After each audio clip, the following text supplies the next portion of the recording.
Salut Kondo, Salut Mehdi. merci de nous accueillir dans c'est ton nouveau studio là, c'est ça? C'est mon nouveau studio, c'est le studio Greenstone Records qui vient d'ouvrir ses portes il y a quoi, 2 semaines, 3 semaines. T'as commencé à rapper très tôt, Ouais, à 13 ans. Est-ce que tu te souviens de ton premier couplet? Alors, je me souviens pas de mon premier couplet en tant que tel, mais je sais qu'il s'appelait Le rythme et la basse, et j'ai le flow dans la tête encore. C'est vrai? Ouais, ouais. Ça C'était un comment? truc, maintenant écoutez, le volume a monté, c'est ça mon premier rap, Ok. quoi. Là on se voit parce que tu t'apprêtes à sortir ton 4e album solo. Ouais. Intramuros, très simplement, pourquoi ce titre? Moi j'ai ma petite idée, mais pourquoi le titre Intramuros, parce qu'on est tous entre les murs de quelque chose. C'est contrairement à ce que son nom indique, c'est pas un énième album qui traite de Paris, mais c'est vraiment plus l'idée de parler des enfermements. Et j'écris ce disque-là suite à toute une expérience que j'ai menée à travers les centres fermés, les centres de détention, parce que j'ai travaillé à peu près 8 ans. Tu peux expliciter qu'est-ce que tu as fait exactement? Alors, à Châteaudun et à Poissy, je travaillais avec l'association Métissage et l'association Hip Hop Citoyen. On a monté des studios d'enregistrement dans chacun de ces endroits-là. Donc le but, c'est avoir une pièce vide, la remplir, mettre du matériel, faire en sorte que les personnes qui utilisent ce matériel-là soient formées et qu'ils aient des notions de compo, parce qu'en fait, tu peux pas amener des disques, donc tu peux pas emmener des samples. Donc tu es obligé de faire en sorte que les gars comprennent un peu les rudiments de la composition, du beatmaking, comment fabriquer un rythme, etc. Et puis de l'écriture, et comment utiliser le matériel. L'idée, c'est que tu arrives, il n'y a rien, tu repars, ils peuvent se débrouiller tout seuls. Donc sans cette expérience-là, Intramuros n'aurait pas existé dans cette forme-là en fait. Soyons clairs, c'est vraiment un hommage à toutes les personnes que j'ai rencontrées durant ces 8 dernières années, et notamment toutes les expériences que j'ai pu vivre dans le monde carcéral. Et il n'y a pas eu que le monde carcéral, c'est vrai qu'il y a eu aussi une expérience que j'ai fait aussi en Pologne, où j'ai travaillé avec des filles dans un centre de réinsertion pour jeunes filles. Et donc moi, rappeur français, qui va en Pologne avec aucune personne qui parle en français, si ce n'est ma traductrice, c'était une pure expérience qui m'a aussi montré que le rap, c'est de la musique. C'est ça qui était hyper intéressant, c'est que 70% du langage est non-verbal. C'est-à-dire que à l'écoute de mes morceaux, on a fait une petite expérience, à savoir, écrivez de quoi ça parle. Et notamment, c'était sur un titre comme Le Faiseur de pluie. Qu'ai-je vraiment à offrir? Le faiseur de pluie prend nos cœurs, il vient balayer nos rues, s'accapare nos craintes et nos peurs, les transforme en nuages. Regarde le ciel, indique ses présages, je suis sur un rivage, perdu dans l'horizon des cages, c'est la pierre qui parle. Et à 70%, elles étaient dedans, quoi. Elles étaient dans le vrai, par rapport à l'émotion, par rapport aux associations d'idées qu'elles avaient faites. Qu'est-ce que les gens écoutaient en prison? Alors, tu peux pas résumer ça comme ça, j'imagine qu'il y avait plein de choses, mais est-ce que on a souvent ce cliché-là, que les gens écoutent beaucoup de rap, etc. Est-ce que c'est vrai? Est-ce que, comment les gens te regardaient toi? Est-ce qu'ils parfois connaissaient ton parcours, ton histoire? Comment ça s'est passé? J'ai envie de dire qu'il y a 2 générations. En tout cas, parmi ceux que j'ai rencontrés. Déjà, j'ai rencontré des old-timers plus. Ça veut dire que c'est plutôt c'est des longues peines, et donc ils ont au moins 30 ans. Donc pour eux, c'est plutôt une génération 90s, donc plutôt habitués au boom bap. Après, voilà, toute la génération qui sont plutôt en maison d'arrêt, donc les peines courtes, plutôt des jeunes, très jeunes. Là, dans le sud, c'est Jul à fond. Ouais. Et puis dans le nord, c'est Bouvarov, quoi. Et Gradure, tu vois ce que je veux dire. Tu dis que c'est pas un énième disque sur Paris, ce qui est vrai. En revanche, il y a une composante. Enfin, Paris, c'est une composante essentielle de ta musique, ça l'a toujours été, depuis ton premier solo, depuis même la Clica. De toute façon, vous avez toujours parlé de Paris, vous étiez un groupe parisien. Dans quelle mesure cette ville t'influence, toi? Parce que un des premiers extraits, c'est Le Compteur tourne, où on te voit en chauffeur de taxi dans Paris. On a l'impression que la capitale, c'est presque une des influences principales dans ta musique, dans ton écriture également. Paris, c'est un peu comme la Dream Team, c'est ma toile. Comme un graffiti artiste, pour moi, c'est l'endroit en fait qui me permet de... C'est une toile sur laquelle je peins en fait, sur laquelle j'écris mes mots, mais c'est un décor. Ouais. Mais c'est normal, j'y habite en fait, on est les produits de notre environnement, tu vois. Est-ce qu'il y a des quartiers qui t'inspirent particulièrement à Paris? Le 18e, des endroits, moi, je suis 18e dans l'âme, tu vois. Mais j'ai ce truc qui fait que je me balade. Pour moi, en fait, je pense jamais Paris seul, c'est Paris et sa banlieue, tu vois. Donc forcément, je me sens aussi bien un mec du 18e que de Paris. Là, beaucoup bougé, là j'habite dans le 20e, j'ai habité dans le 17e. Tu vois, t'es à Bobigny, t'es au Pont-de-Sèvres. Pont-de-Sèvres, enfin voilà, je suis aussi beaucoup un mec du 9-3 quelque part, et j'enseigne dans le 9-2. Donc, Alors, voilà, t'enseignes dans le 9-2, ça c'est super intéressant. Qu'est-ce que tu fais à côté? T'es rappeur, pas que. Je suis rappeur et plus. En gros, il s'avère que je m'étais jamais imaginé que le rap et la musique allaient m'emmener dans des endroits comme ceux que je traverse actuellement. C'est-à-dire qu'aujourd'hui, j'enseigne au conservatoire plutôt. Pour la petite histoire, j'enseigne dans le lieu où je répétais quand j'avais 14 ans. Incroyable. C'est-à-dire que t'as 14 ans, ça s'appelle le Centre Jules Verne, t'es là, tu fais des répétitions, 20 ans après, par tous les recours de la vie, etc., tu reviens, il y a le boss... c'est toi qui enseigne là-bas. Voilà. Division musique actuelle du conservatoire de Puteaux. Le responsable pédagogique te passe un coup de fil en disant « Votre CV nous intéresse, est-ce que vous voulez enseigner chez nous ?» T'avais postulé, on est venu te voir, comment? Alors en fait, ça a été les deux, c'est-à-dire que il y avait un appel à candidature pour des profs, notamment à MAO, et puis je suis venu avec tout mon parcours pédagogique. Donc j'ai présenté mon CV, tout simplement, et le type, tu sais, quand t'es directeur, dans ton CV, t'as aussi ton CV artistique. Donc il a écouté Soul Inside et il a dit moi je suis désolé, mais votre disque là, il est vraiment excellent. C'est mon troisième album. C'était mon troisième album solo. Par rapport à tout le parcours que j'avais, parce que j'ai fait beaucoup de formations de formateurs aussi, je suis dans la pédagogie depuis que j'ai 18 ans. Et voilà, en fait, et le personnage artistique et le personnage et l'enseignant intéressaient la structure. T'enseignes quoi exactement? Et il est comment le prof Kondo? C'est Kondo, c'est l'artiste en fait. C'est-à-dire que c'est l'artiste qui nourrit le pédagogue et le pédagogue qui nourrit l'artiste en fait.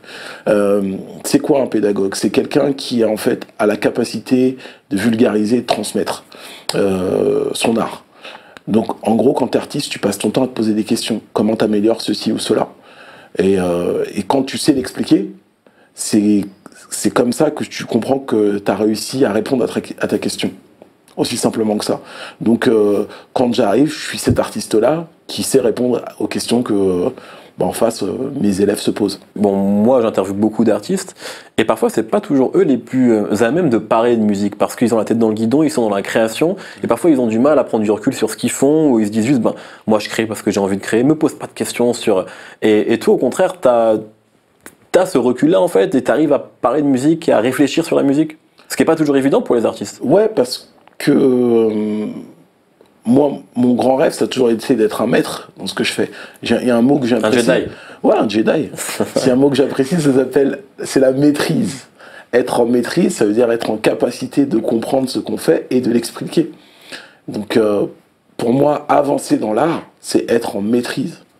Et plus tu avances dans ta maîtrise, et plus tu te rends compte qu'en fait, tu es constamment en fait, un apprenant. Je veux prendre des cours de Kondo. C'est quoi? Ça n'existe pas les cours de Kondo. Moi je vais t'apprendre à être toi. Tu vas prendre des cours de musique avec moi. En tout cas, quelle piste? Voilà, je vais prendre des cours de musique en tout cas. Quelle piste tu donnes à un mec à quels albums il faut absolument écouter selon toi? Pas forcément en rap d'ailleurs. C'est quoi les pistes toi qui tu vois, je vais pas raisonner comme ça moi. Je vais lui dire qu'est-ce que t'aimes faire et où est-ce que tu veux aller. C'est quoi ton but? J'ai pas encore réfléchi à ça. Voilà, c'est surtout ça c'est ça la bonne question. Moi j'ai ma vie, j'ai mes goûts, mes choix. Et justement, le but ultime, c'est de ne pas transformer la personne en moi. Ça n'a aucun intérêt.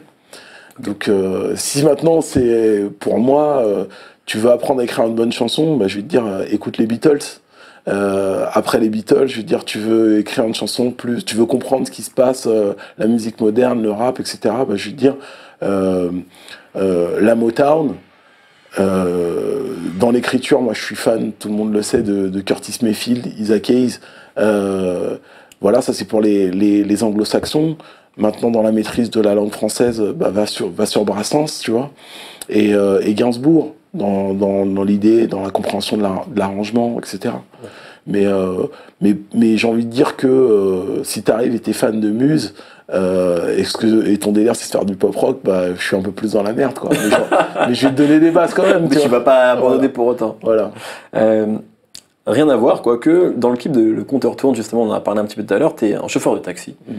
Est-ce que t'es fan de Taxi Driver? Mais bien sûr, je suis fan de Taxi Driver. C'est obligatoire en même temps. C'est Scorsese, putain. Non, c'était un kiff pour toi de te mettre en chauffeur de taxi. Mais ouais. En fait, faut savoir que c'est un personnage de mon histoire. Et ce personnage-là, c'est un mec qui est sans papier. Il y a aussi beaucoup de storytelling dans l'album. On va y revenir, mais tu incarnes plusieurs personnages, un dealer, un chauffeur de taxi. Exactement. Et parce que je trouve que ce personnage du taximan, c'est le gars sympa que tu rencontres, avec qui tu as envie de parler. Et avec qui tu vas échanger. Et qui écoute Bourdin dans la voiture. Voilà. Qui a un avis sur tout. Mais franchement, moi, c'est des gars dont j'admire énormément le taf. Et c'est pour moi un peu les psys urbains, quoi. Ouais. Il y a un truc comme ça, ouais. Première question, déjà, le storytelling, c'est quelque chose qui est très présent sur le disque, où tu racontes des histoires, tu te mets dans la peau de personnages, etc. Et c'est quelque chose qui, dans le rap en tout cas, se perd. C'est quelque chose qui, il y en avait beaucoup dans les années 90, un petit peu dans les années 2000, plus vraiment maintenant dans les gros albums de rap en tout cas qui sortent.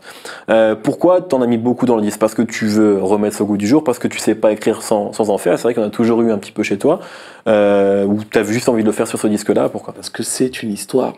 C'est-à-dire qu'en fait, mon but c'était pas de prendre l'auditeur par la main et dire allez, tu vas écouter un album qui va te raconter une histoire où tu vas être dans la peau d'un taximan et qui va t'emmener de ce point-là à ce point-là, et qui avec plein d'interludes qui te disent mais qu'est-ce que tu fais dehors et tout. Je suis en train de dealer. Non, c'est-à-dire que l'idée c'est de pouvoir faire voyager l'auditeur à travers une succession de titres qui sont complètement connectés.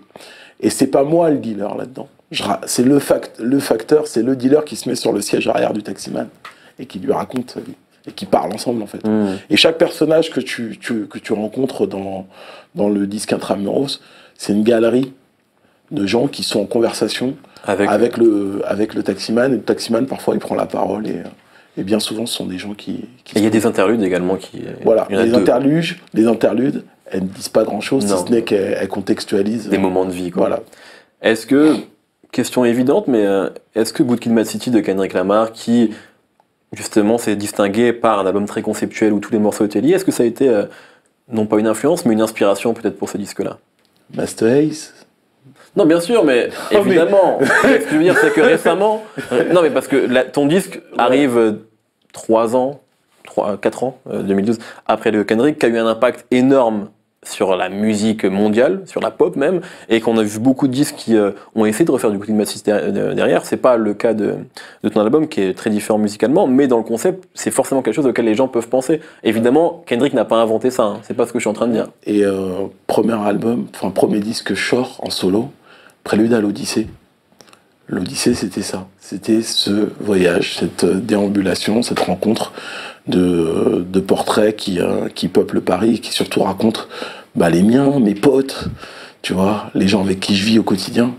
Et quelque part, tu l'as aussi dans Tout est écrit. Je crois qu'en fait, je démarre pas un disque sans une histoire dans laquelle je me mets, parce que j'ai besoin de ça pour écrire sur ce qui m'intéresse, en fait. Au niveau des sonorités, peut-être encore plus que d'habitude, même si ça a toujours été le cas, c'est très soul, très jazz également. Il y a beaucoup de chœurs sur les morceaux. Arrête, tu vas les faire flipper, les gens. Mais c'est bien. Mais non, il est boom bap ce disque. Non, je plaisante. Non, il y a vraiment tout ça. C'est pas vrai. Enfin, il y a boom bap, c'est vrai, mais c'est pas uniquement ça. Et pour moi, c'est plutôt une qualité. Hein. Je délire. Mais t'as le droit de pas être d'accord avec moi. Hein. En fait, c'est un disque de trap. Non. C'est ça qu'il faut qu'on dise. C'est un disque de trap. Pondo a fait de la trap. Ouais. Je le ferai cet album-là, mais je le donnerai quand je le ferai. Mais c'est vrai. Ouais, je pense que je m'amuserai un de ces quatre. Moi, tu me connais. Ah ouais. Non, mais vraiment, c'est ça. C'est un disque qui. Je me suis dit, on est en 2016. Qu'est-ce que je vais léguer, ou comment je vois la musique, le rap en 2016. Et j'avais vachement envie de revenir. Et là, ça. C'est la 1000, ça, c'est ça? Ouais, c'est la 1000. Ça me manquait, quoi. Et donc, j'ai dit, ouais, j'ai envie de me faire un album, là, où j'ai ce son. C'est comme la bouffe à maman, quoi, tu vois. T'as un peu de lourdeur, tu vois. Donc, je suis parti de là, sauf qu'entre-temps, bah, j'ai pris 10 ans d'expérience avec des musiciens, de travail en studio. T'as beaucoup tourné avec des musiciens, voilà. Blue Velvet. Avec le Velvet Club, entre exactement. autres, avec quelques artistes du Rimshot, vraiment avec des gens très pointus dans le son et dans l'arrangement, quoi. Et avec le temps, je me suis dit, mais j'ai envie de mettre mon savoir, mon héritage au profit de ma musique, et j'ai plus envie de dissocier, en fait, toutes mes expériences. Je veux les connecter, et bah, j'ai fait ce disque. Ce qui frappe, en tout cas, à l'écoute de ce disque-là, c'est que tout a l'air vraiment à sa place. Est-ce que l'album s'est fait dans la douleur, ou moi, j'ai l'impression que ça s'est fait vraiment facilement. Est-ce que tu es tout seul à prendre des décisions? Oui. C'est compliqué, ça. Oui et non. Parce qu'il y a beaucoup de choses dans le disque. Alors, je suis seul et pas tout à fait seul. Ça veut dire quoi? Ça veut dire que j'ai des potes qui sont pas des yes men, et ça, c'est cool. Qui sont très chiants. Voilà. C'est-à-dire que sur cet album-là, j'ai un pote qui s'appelle Florian, qui a été là, tu vois, durant toute la construction du disque. C'est quelqu'un qui bosse dans la musique, ou juste un pote qui a un regard extérieur? C'est un pote, qui est danseur, en même temps, voilà, qui est souvent avec moi en concert, enfin, maintenant, c'est presque un associé, quoi, tout simplement. Et donc, j'avais besoin d'un regard un peu plus jeune, parce que lui est beaucoup plus jeune que moi, il doit avoir 27 ans. Ok. Et pendant que je faisais mes titres, j'ai envie de dire, c'était mon testeur. Tu vois. Ok. Donc, je l'ai fait comme ça. J'avais ma direction, j'avais ma vision. Et quand même, c'est bon de tester ces morceaux auprès de gens qui sont pas spécialement artistes, qui sont pas impliqués. Juste pour rien à gagner, qui sont juste là pour toi. Et je pense que tu peux pas être un bon artiste si tu tiens pas compte un minimum du regard des autres. Je pense que j'essaye d'être très distancié par rapport à ça. Je crée d'abord, mais de temps en temps, je fais bon. Comme n'importe quel cuisinier, je sais pas si c'est comme ça. Je fais bon, qu'est-ce que t'en penses, tu vois et c'est toujours intéressant de prendre les avis et surtout de pas se laisser dicter sa conduite en fonction des avis. Mais par contre, juste de savoir tenir un petit peu en compte du regard des autres, quoi. Si on parle de ton écriture, comment tu réagis si je te dis que pour moi, t'es l'anti-rappeur à punchline? Et pourtant, j'en ai. J'ai pas dit que t'en avais pas. D'accord. Mais oui, qu'est-ce que tu dis? Je vais te laisser répondre déjà. J'aime vraiment cette phrase, et là, pour le coup, je vais paraphraser Rossé. Les gens appellent punchline ce que j'appelle écrire. Tout simplement, je crois que je me pose pas la question quand j'écris. Je me dis pas, je vais faire ça et les gens vont faire waouh. Non. Quand j'écris un texte, j'ai besoin de raconter une histoire, un truc qui me tient à cœur. Je parle des fois de ma vie, je parle de choses qui sont intimes, et je suis à poil quand je rappe. Et donc, forcément, quand je me livre comme ça, il y a un moment, je peux pas trop m'interroger sur l'impact que je vais avoir sur les autres à ce niveau-là. Je peux pas. Je dois être dans mon envie. Et donc, c'est ce que je fais d'abord, mon envie.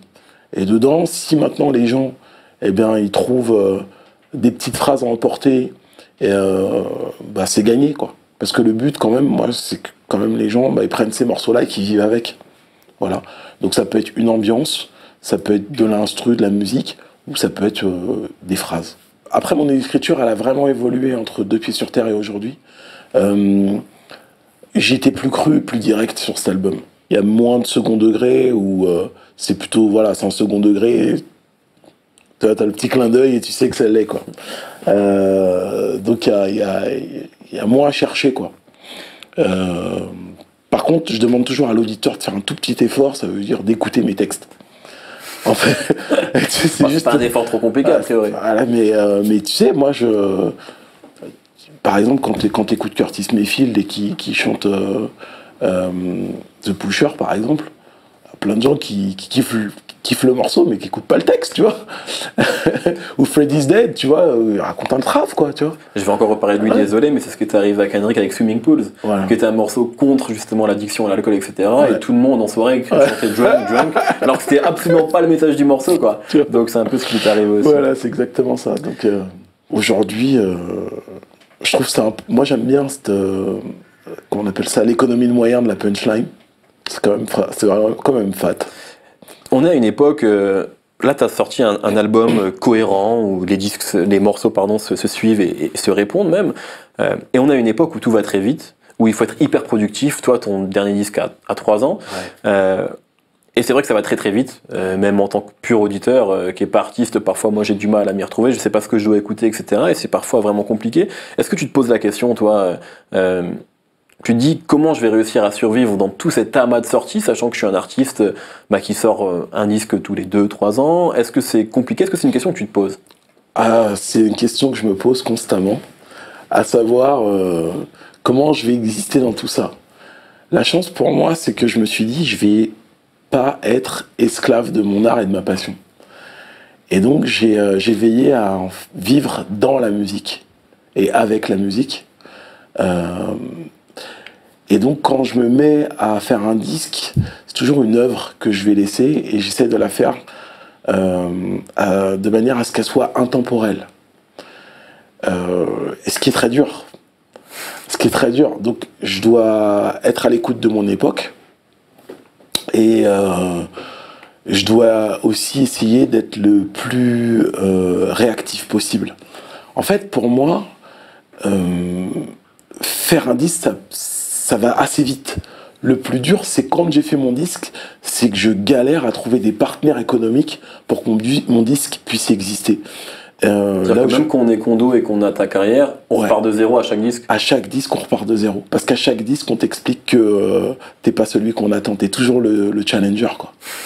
Tiens. L'éternel rookie. Ouais, tout le temps.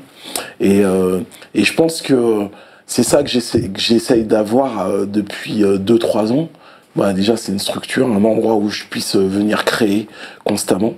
Et donc, je vais pouvoir en fait renouer avec une productivité, même si j'aime pas ce mot-là, mais plutôt un bouillonnement, un foisonnement artistique. Et donc forcément, grâce aux nouvelles technologies, je vais pouvoir être un peu plus présent. Parce que ça y est, quoi, j'ai un lieu, un espace où je peux l'être. Faut savoir que quand t'as 20 ans, t'as que ça à faire. Tu vois, tes cours, t'es chez papa et maman, la bouffe est prête, tu t'occupes de faire tes lyrics, et voilà, tu rappes et c'est mortel. Mais quand t'es père de famille, il faut du temps pour ta famille, pour ton enfant, pour ta femme. Il faut que t'ailles faire bouillir la marmite. Et donc mon temps, il est divisé par 4, tu vois.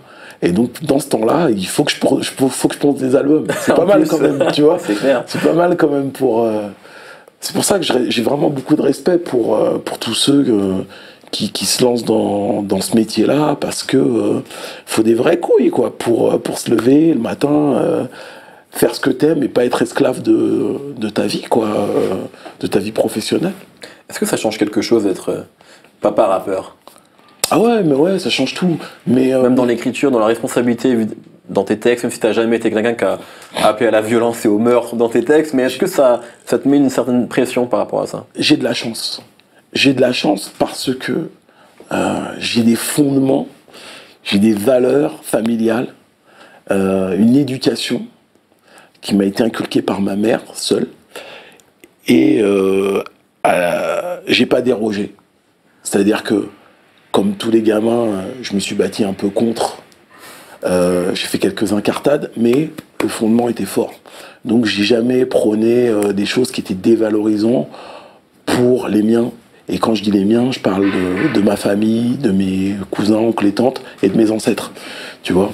Donc, papa rappeur, finalement, ça change pas grand-chose, parce que à 20 ans, l'homme que je suis à 40, c'était à peu près l'homme que j'étais à 20.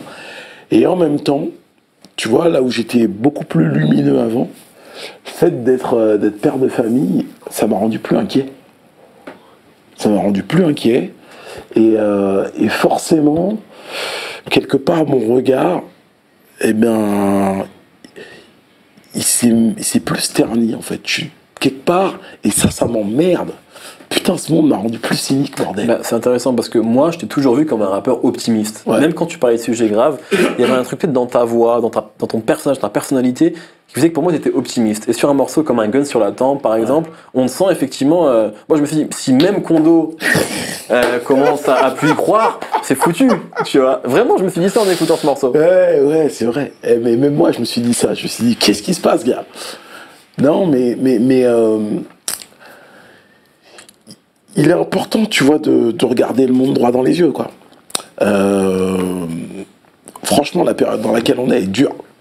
Elle est dure. Et donc, je travaille à ramener des bonnes vibes, mais en même temps, ma conscience me dit que c'est important de tirer l'alarme, quoi. C'est là où j'aime pas l'étiquette conscient, tu vois. Mais par contre, j'aime bien cette idée d'éveil et d'humanité et d'humanisme, en fait. Et qui sont... C'est des valeurs qui sont loin du rap game, quoi. Mais toi, tu te retrouves dans le rap actuel? Alors quand je dis rap actuel, il y a tout, donc c'est une très large question, mais on va dire dans ceux qui font le rap, en tout cas ceux qui font l'actualité du rap en France, est-ce que, sans forcément me dire quel disque t'as écouté avant de venir, mais de toute façon tu vas me dire Curtis Mayfield, mais est-ce que tu te retrouves encore dans tout ça? Dans le rap américain, ouais, même dans le rap français, tu vois, mais c'est ça qui est bien, c'est qu'aujourd'hui il y a vraiment plein d'écoles. Après, moi ça passe de Jazzy Bass en passant par Dean Burbigo, Némir, bon voilà, Il y a une filiation qui est naturelle. Voilà, c'est très très naturel pour moi.